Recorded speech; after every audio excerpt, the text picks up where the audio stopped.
Os persas construíram os maiores impérios do mundo antigo. E já os fenícios, grandes marinheiros e comerciantes que contribuíram para o desenvolvimento do alfabeto.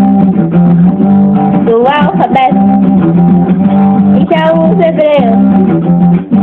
já os hebreus que criaram a religião judaica.